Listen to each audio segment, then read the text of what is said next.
Alright, draft physics. I guess I'll do this in a couple of pieces and then put it together. Because, there's always, you hit a point where you just say, oh, that's enough of that. So it's Hythloday. So I got through 7 minutes of this so far. Where he just doesn't really get to too many points. Still griping about angular momentum. I mean, I think it's an appropriate use of the term just in the sense that we're really talking about things flying into like solar systems and getting caught up in gravities and bouncing off of this and swirling around that. And I think it's appropriate to use the word in that circumstance. I'm basically calling electrons or the function of atoms gyroscopic. So I think angular momentum is the appropriate term to use because, yes, whether it's a momentum it got from a purely kinetic reaction or a momentum it got through a, bending around something else's circumstance for some other reason, it doesn't really matter. But well, anyway, no point in arguing. I'm going to try to say directional momentum. So from now on I'll just say directional momentum, even when I mean angular momentum. So even in a circumstance where it's angular momentum, I'm just going to call it directional momentum, and then I've covered them all. Because it's basically going to be the same thing. So, semantics. Okay. There. I've resolved that problem, hopefully. So then he makes this accusation that I have interchanged the words acceleration and velocity. Well, I've seen even the great physics professors make these little mistakes now and then. Sometimes they say like light is 300 million miles per second or something instead of meters, and vice versa. And so yeah, everybody can make a mistake now and then, but I've clearly demonstrated I know the difference between acceleration and velocity.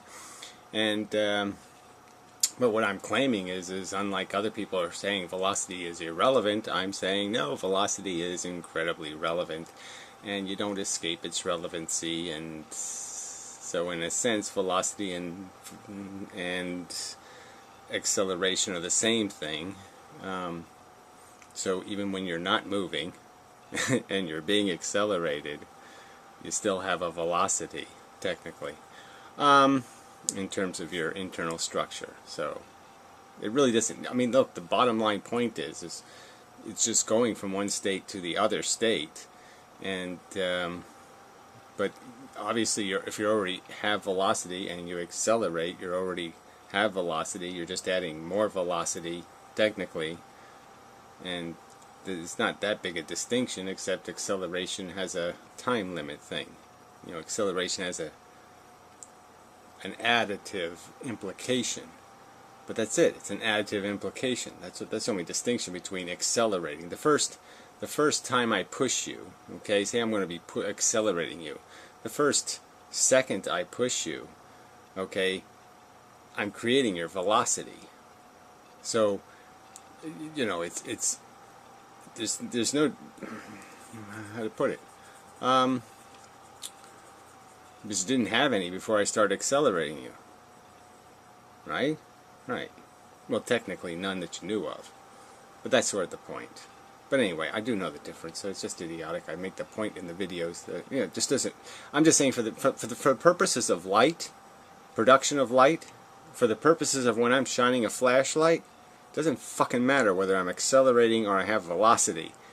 The light still isn't going to have momentum. So if I'm moving sideways and I have this little laser pointer, I'm going sideways. The little dot of light over here, right, isn't going to keep up and come flying over there. Okay, it's not gonna go the direction I'm going. It's not gonna carry my momentum with it. It's gonna go that way. I'm gonna go that way. All right, that's the way light works, and that's the fucking point. And it doesn't matter whether you're accelerating or you just have velocity.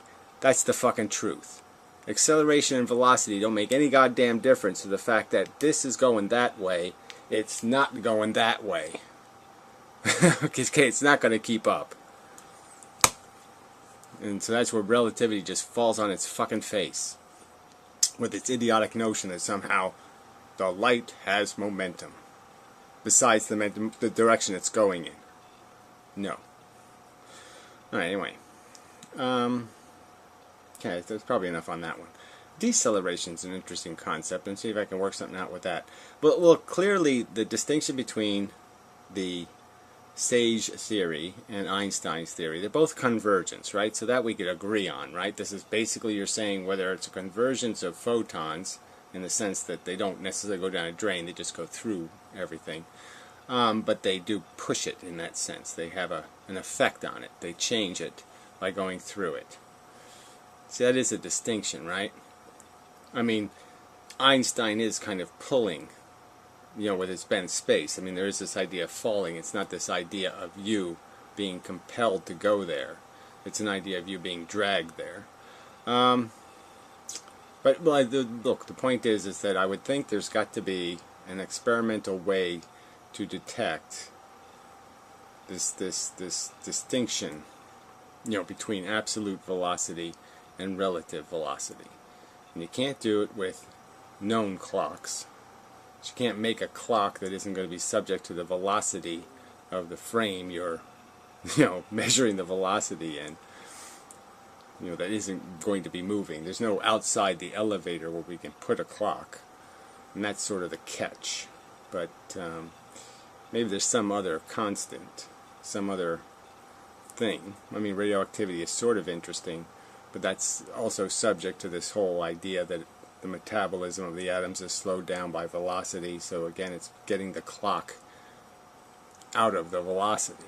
So it's creating a gyroscope that is, that's kind of the thing I've been thinking about, is gyroscopes. I've been thinking they have to go to a default position eventually, right? I mean, they'll always default to some force. So if I shoot out of the Earth's gravity, the gyroscope is going to turn to something. It's not going to turn nowhere. It has to adjust to some other force, some other position that is the non-Earth gravity position, one would assume, correct? So if you can get far enough from the Earth and the influence of its gravity, you can figure out what other gravities are pulling on the gyroscope. Yeah, it's still not going to tell you velocity. I've got to think of some... Well, anyway, wasting time on this mush. But the difference between me, okay, so now we get to the personal shit. He wastes 7 minutes of this video just doing this blah, blah, blah, blah, bitching. He always uses the term first blood. It's not the first time he said this. You know, that's the whole point. You people, I've said it to your faces so many times. You think asshole is unacceptable, but you can call somebody ignorant. And that's where everything goes sideways. Okay, you think you can be pompous, arrogant, insulting, and it's okay. Your insults don't count because they're not vulgar. Is that it? So because other people will fall for it, because they'll accept your arrogance and your obnoxiousness and your patronizing attitude, because they are too stupid to be insulted by it, doesn't mean I am. And I will react to it, and I'm not going to react to it with a bunch of, you know, nerdy pussy talk. I'm going to call you what you are, an asshole or a jerk. Yeah, that's what I'm going to do. So then he says he's going to give what he's going to get, and then he says, but I'm a pussy and I can't watch videos that are too harsh and nasty. Sorry, buddy. You can't play it. You can't have it both ways. And again, I'm going to say, if anybody analyzes the circumstance, I never draw first blood. I just don't. Somebody else does something really obnoxious. Or they do something obnoxious to something that they have no right to do. Like call them beasties and say they don't have sentience. Yeah, you can do that. If you insult one of my friends, an animal, yeah, I'll come to their defense too. But anyway. So that gets us to this random and arbitrary phrase that you constantly use. Everything's random and arbitrary, apparently, to you. And it just doesn't make any sense to me how you can call a school of fish moving in a direction random and arbitrary. I mean, obviously, if the school of fish is moving in a direction, it has changed its configuration. More fish have to be moving in the direction the school of fish is moving in. How could that possibly be random and arbitrary? How? Now, I'll play this clip. And you saying that if the fish are swimming this way and fish are swimming this way, that they have no interaction, that they only interact perpendicularly, if you like. I hear that, but it seems so random and arbitrary. There you go. Random and arbitrary. So this is a basic kinetic law, right? I mean, that if that there is a distinction, okay, between, say, two cue balls, okay, that interact at some other angle, right? So if the two cue balls crash into each other in a straight line, there's no visible difference in what happens, right? The cue ball going that way goes that way, and the cue ball going that way goes that way, and there's no visible distinction. You couldn't tell if they missed each other and they hit each other. You'll see no difference in the end result. And two cue balls coming at angles, okay, that quite obviously now will leave at completely opposite angles. So you'll have a completely different consequential end result. In one circumstance, after the effect, there is no effect. You can't even tell it happened. And in the other one, you can tell it happened. It's a completely different world that now exists. The pool balls are going in different frickin' directions. Okay? If they would have missed each other by just a little tiny bit, the world would look entirely different than it looks because they hit each other. That's not random and arbitrary. Because remember, these photons allegedly are rotating, orbiting, helicking, or whatever, and thus they're not really. The only time that they are travelling completely laterally, so to speak, in this particular sense, is when they're travelling the speed of light. They're traveling the speed of light all the time, and it is correct, that's why I was using angular momentum, that they are spiraling. But let's just forget the spiraling for now. I mean, the spiraling deals with the fact that they are moving less than the speed of light in the spiral. Okay, the spiral is moving less than the speed of light. But again, the photons themselves are not. And the point is not what every photon is doing. The point is, what is the majority of the photons doing? So if the spiral is moving in a direction, then the majority of the photons in the spiral will be moving in that direction. More, like whatever, 50% will be going this way, and 20% will be going this way, that way, and 15% will be going that way, and 10% will be going that way. I mean, you can just figure out that there'll be a percentage, and that the predominance of the photons will be going actually that way, or in some variation of that way. So, and we know that more than 50%, definitely more than 50%, will be on this side of the angular curve than this side. This side gets less than 50, this side will have more than 50, quite obviously, in net directional momentum. There, I did it. Net directional momentum. So I can't see why there would be less points,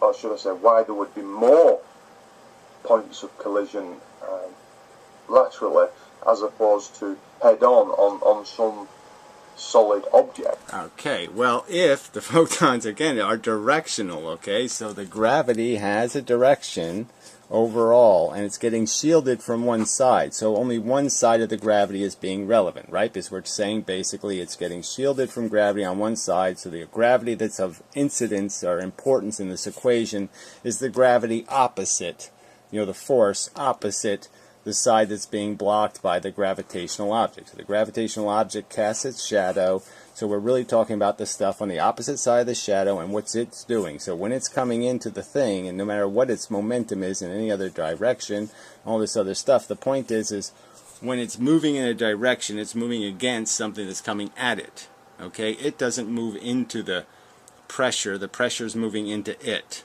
So it just has to kind of be understood that way. This is the pressure. This is the high pressure. The thing is the low pressure.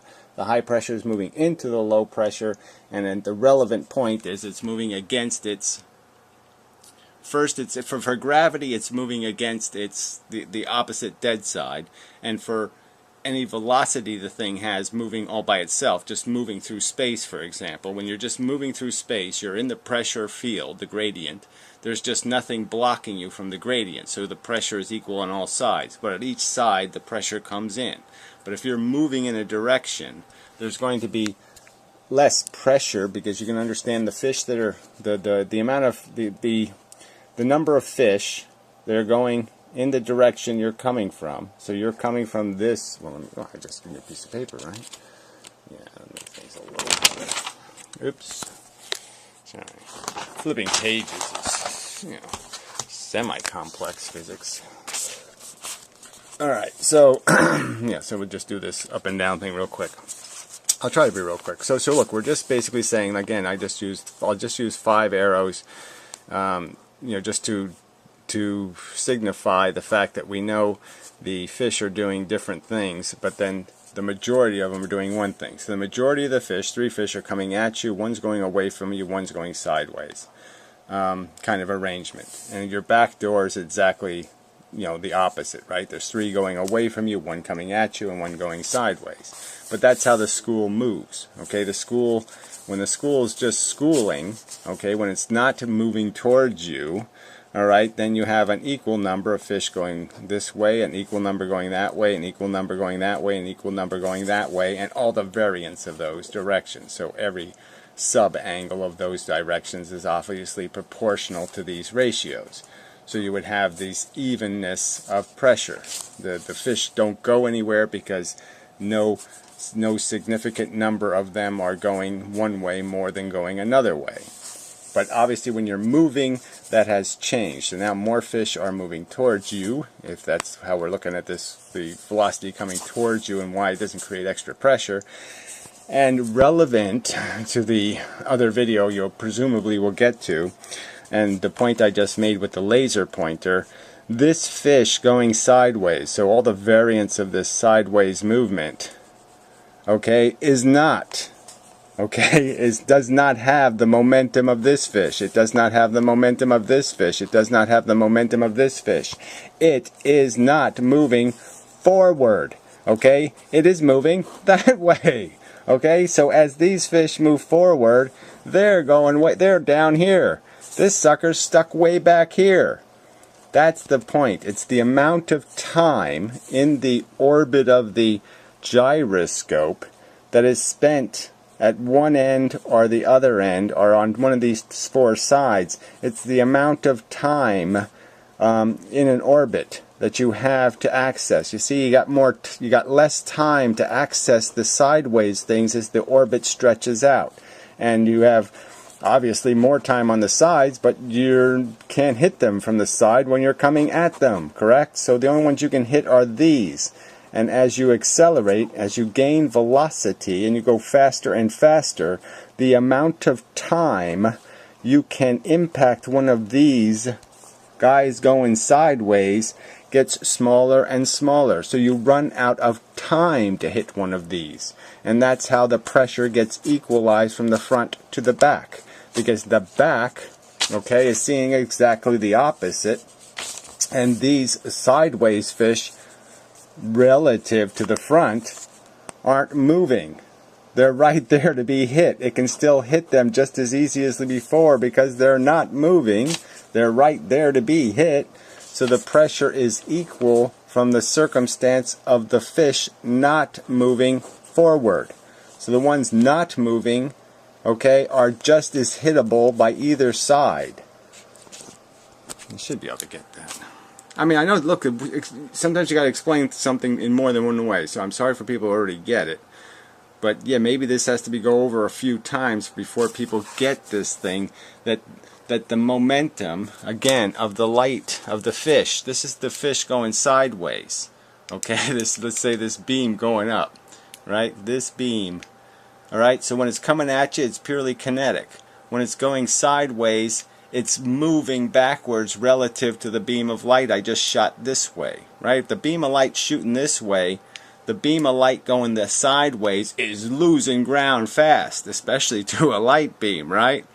I mean, that thing is shooting out. It's it's 186,000 miles a second. In 1 second, it just, whoa, it's gone. I mean, the school has left me way behind. So I obviously can't be going sideways too often, or I would be left way, way, way, way, way behind. So I can only go sideways for the little briefest moments. In terms of time, you don't have time to go sideways. And remember that velocity is constant. So time is the only thing you can change to regulate exposure, or reality in existence.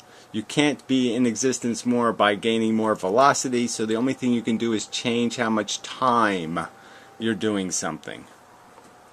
You can't change how fast they're doing it. Photons can't change how fast they're doing something. They can't, so they have to change how long they do something. Ooh, that should say it.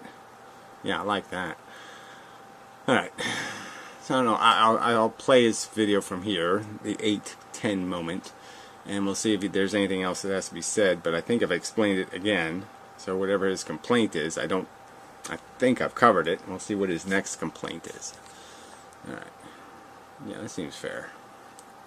Alright. Yeah, I don't really want to break here, but some of these points he's raising are so obtuse, or, you can't take appropriate notes to say this is how I'll respond to that. And there's such open questions like, why are electrons held together, or something. Questions Einstein didn't answer. So what's Einstein's answer? He doesn't give answers to any of this stuff at all. So you want me to give you an answer? Yeah, whatever. I can give you a description of a model that'll work. I can't tell you the model. And that's all I need to do. Well, anyway, so he ends the last bit, which is unfortunate. I should have played the next 10 seconds, because he says, the Feynman point still holds. I think, obviously, I've gotten rid of the Feynman point, okay? Till you can explain to me how a school of fish can come towards me without more fish in the school moving towards me, spending more time moving towards me. There has to be fish, more fish, in the school moving towards me than fish going sideways as a percentage of time. So explain to me how it's possible for the school of fish to move towards me if more fish aren't spending more time moving towards me. Then you can say Feynman's point holds. Till then, you're out of luck. This point doesn't work. Anyway, alright, so the electron thing again, these are things I will give you descriptions, but I mean, you can think of the electron as a rope, a string that has movement. So like a gyroscope, or like something else that's going to maintain a shape, you would assume, or something by some sort of dynamic force. I would imagine even in space, once it has a shape, it'll keep its shape.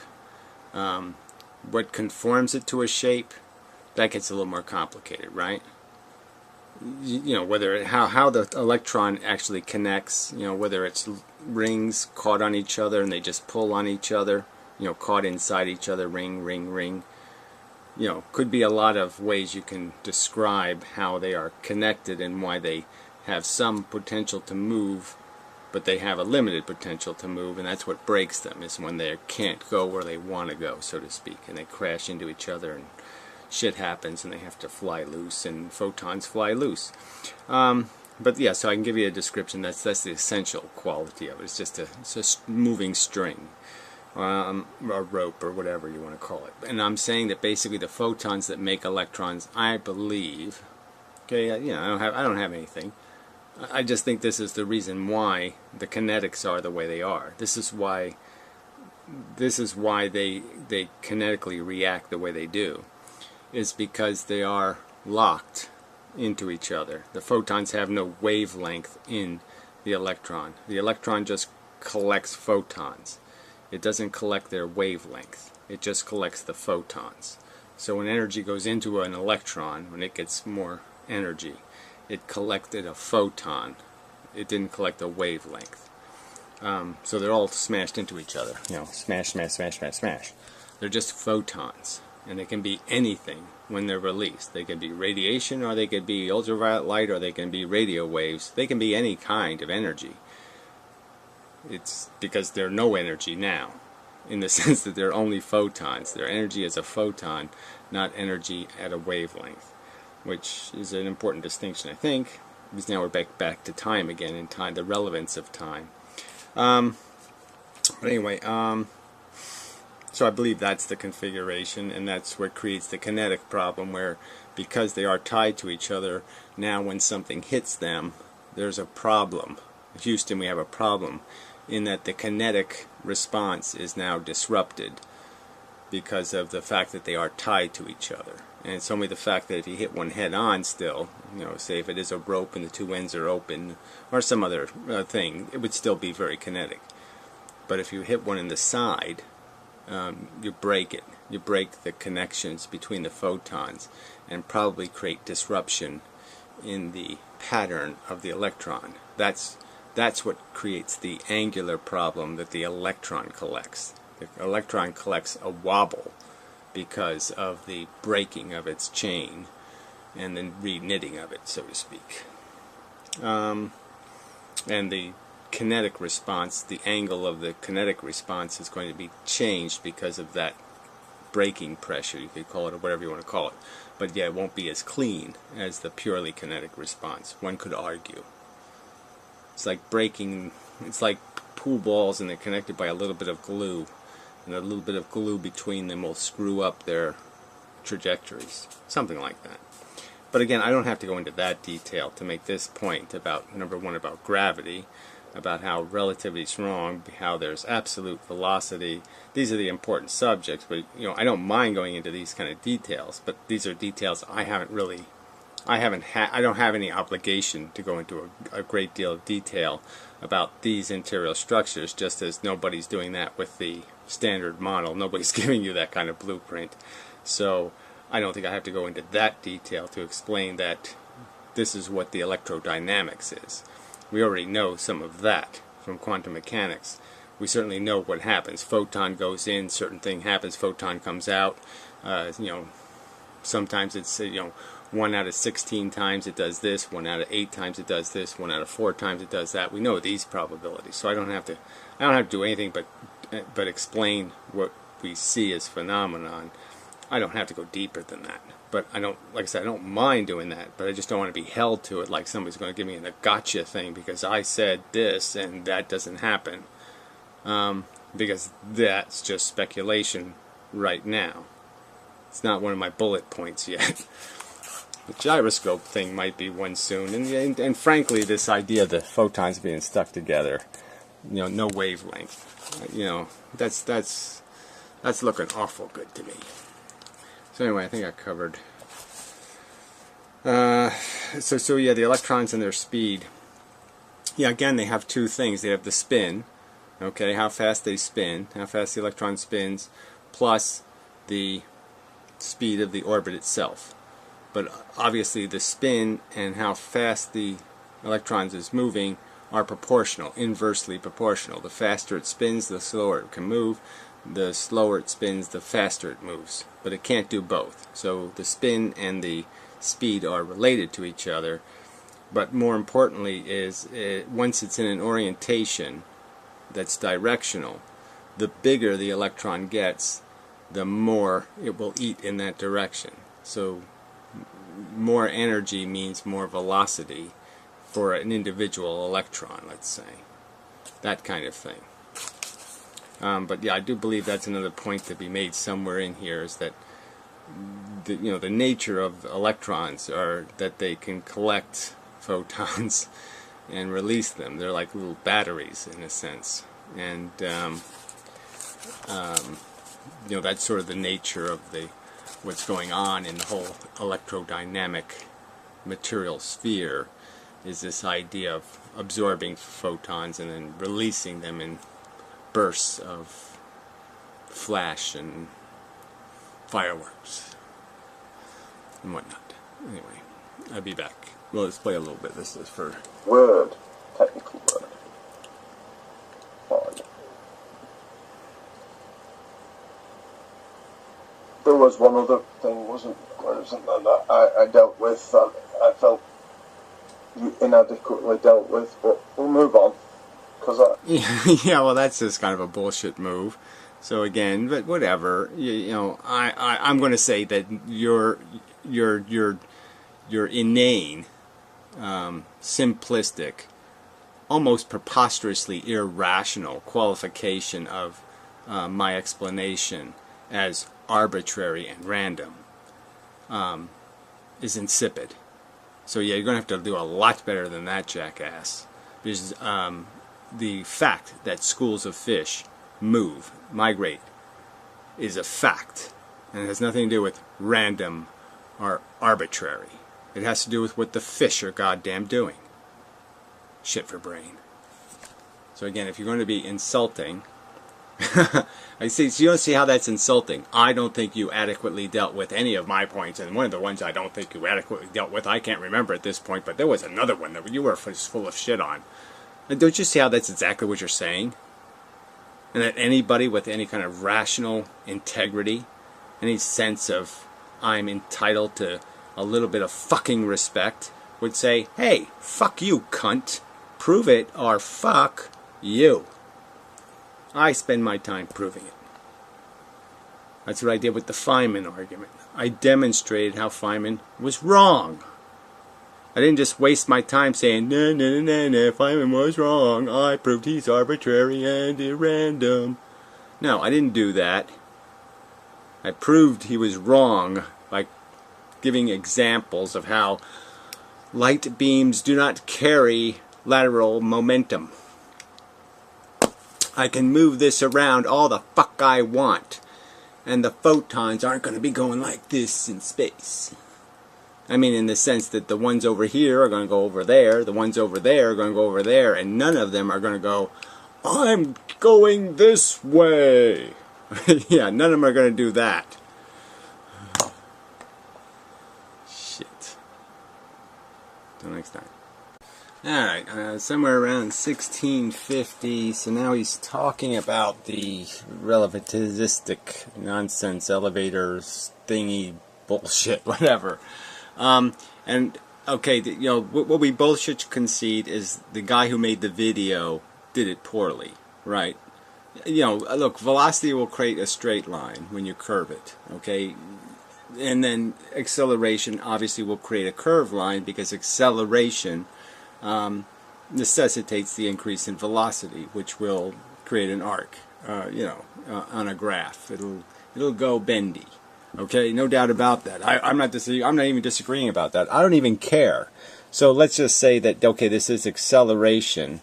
All right, that the irony of the acceleration is it's faster than the speed of light. Okay, so you know, Hythloday is saying, well, he doesn't have to tell you what g is. G is any speed. Well, the any speed that this particular elevator is going is the speed of light. All right, this is, and that's quite obvious to see, right? If a photon can get from here to the bottom of the elevator, then obviously these two distances are proportional. So the speed of light, you know, it's like d1. This is d1. This is d2. The same amount of distance was covered from both positions. Okay, from the lateral and the you know, it's the hypotenuse, but it's the same triangle anyway. So d1 equals d2, and so dx equals c. So either one of these d's equals the speed of light. It has to be traveling the speed of light for it to end up in this corner. You know, if it ended up short of the corner, it would have been even faster than the speed of light. So you're making a thought experiment out of photons, and you have an elevator going faster than the photon, accelerating faster than the speed of light, essentially. To be able to do this experiment, it had to start off slower than, it had to start off somewhere slower than the speed of light, I would imagine, for you to have even a rational thought experiment, right? So it had to start off slower than the speed of light, and to catch up, to get up in this corner, it actually had to accelerate faster than the speed of light. So by the end of this thought experiment, this elevator is actually going faster than the speed of light. And you're going to tell me that I should learn something from this idiotic arrangement of nonsense. And you're going to tell me that this tells me something about reality. This says absolutely nothing about reality. Again, I can give you the school of fish example again, but if the fish can only go 30 miles an hour, and all the fish are going 30 miles an hour in a direction Well, they're not doing any school stuff anymore. They're not doing any figure eights anymore. They're not doing any loop-de-loos. They're not spelling Gary's name. They're not doing a goddamn thing except all going in one goddamn direction. So they're not going to be matter anymore. So if we call the school, if we define school as being something with patterns, and we call matter something with patterns, there's no patterns if you're moving the speed of light. It's all energy moving all one direction. So if you move matter the speed of light, there isn't any matter anymore. There's just a big blob of energy moving the speed of light. A big blob of fish. A big blob of photons. So anyway, the concession I would make is the guy's video was pretty poorly done, because he should have just made this, instead of making this dot so low, he should have made it even higher, so then he could have done the arc thing. And not look this stupid about trying to make a roundy out of a straighty. So that was his error. But the fact that the elevator's moving, you can deduce how fast the elevator's moving from the fact that the light traversed this distance and this distance down in the same period of time. So from that you can deduce they're both going the same speed, which is kind of a bogus experiment, right? Right. So let's play a little bit of this. But I mean, this is not worth arguing about. Obviously, the guy did the experiment poorly. I didn't have any confusion about it. I'm just saying that I don't care whether it's acceleration. I don't care whether it's velocity. All I'm saying is light doesn't have momentum going up and down. Duh. Again, I'll point out, if I shoot this thing as I'm moving, I blip it. Little blips of light coming out of it. Those little blips of light aren't going to keep going with the motion of my hand. No, ain't going to happen. Exactly like analogous to. And so it's not the case. It's still put forward that a photon leaves with the when you set up a light clock. See, this drawing I thought was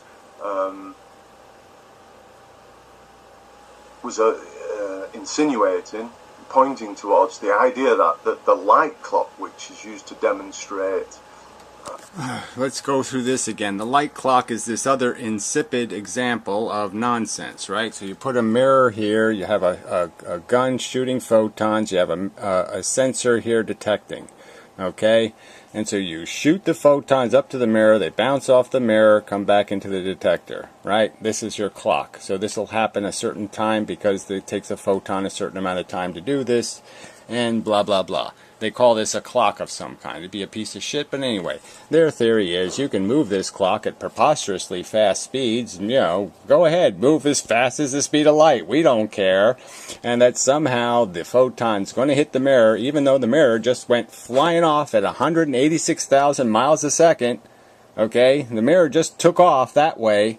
This photon is somehow going to figure out how to go that way and hit it. No, that's not going to happen. The photon's going to shoot right the fuck up that way, and it's not going to hit a motherfucking thing. Because this is all just fucking preposterous nonsense. I mean, this isn't a thought experiment. This isn't a clock. It's a piece of shit. It will not tell time. Trust me.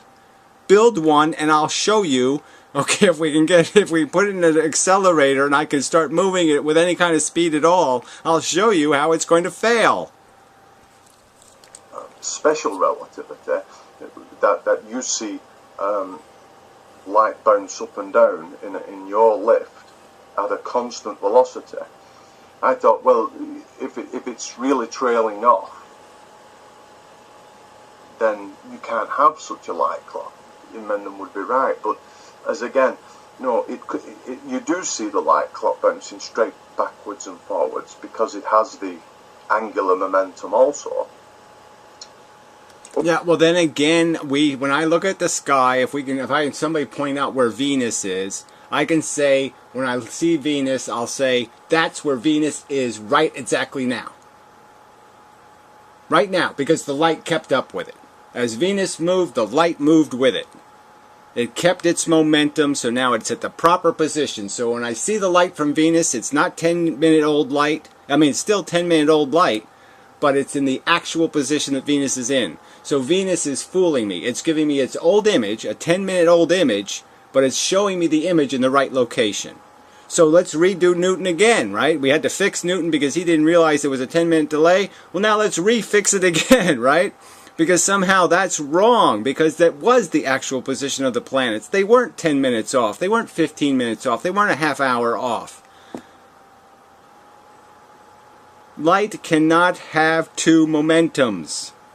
It goes one way, very, very fast. It doesn't do anything else. It has a one fucking track mind. It doesn't give a fuck about how fast you were going when you launched it. It's gone. Okay? It's gone. Alright? It's gone. It's not doing any sideways lateral crap. Slip of the mouth. That's your fault, Gary. The directional vector momentum of the spaceship, such that you see it travel straight, but an outside observer sees the photon move to the place where the mirror will be. Anyhow, but if it's accelerating, if the spaceship's accelerating, then you can't have a light mirror clock in the accelerated reference frame for the reasons that this video describes. Yeah, well, again, it doesn't matter. Acceleration and velocity, it's the same game, okay? One of them is where you're acquiring velocity, so obviously acceleration is velocity in the sense that you're acquiring velocity as you're accelerating, but that's really the only distinction, technically. And quite obviously, any change in a system, the system is going to be disrupted because there's a change. If all the gyroscopes are now getting moved around inside your body, then obviously they're going to be a little bit, there's going to be some disruption. So you're going to notice the difference between acceleration and velocity. Okay, only because your system is going to habitize to the new condition. But the habitizing to a new condition doesn't mean the new condition doesn't exist. So the fact is, the acceleration is always, the consequence of acceleration is always there. The velocity exists. You don't lose your velocity merely because you flew somewhere into some warpy time bullshit. Yeah, I don't know what else to say to that. I think the drawing may well be in slight error, but in catastrophic error, actually, for the point he was making. He made a catastrophic mistake. So yeah, it's no big deal though. I mean, we detected it and we've said okay, so it's done. So yeah, I'll see if there's anything else in the end of the video, the last couple minutes. I'll be back. Oh fuck, only 50 seconds left. So he was mocking me for using acceleration and whatever, making a mistake. And the guy just made a physics video on general relativity and made a pretty profound mistake in his video, right? And you're going to go mock him? Are you going to do that Hythloday just for fun? Go mock that guy, okay? Because that's all you have, right? All you have is mockery and bullshit. You don't have a real argument to make, right? So, yeah, fuck you. You suck. You just keep playing your game, okay? Instead of pointing to the guy's video and saying he blew it, you sit there and blame it on me. He takes a straight line, turns into a crooked line, because he made a mistake, and you can't just say he made the mistake.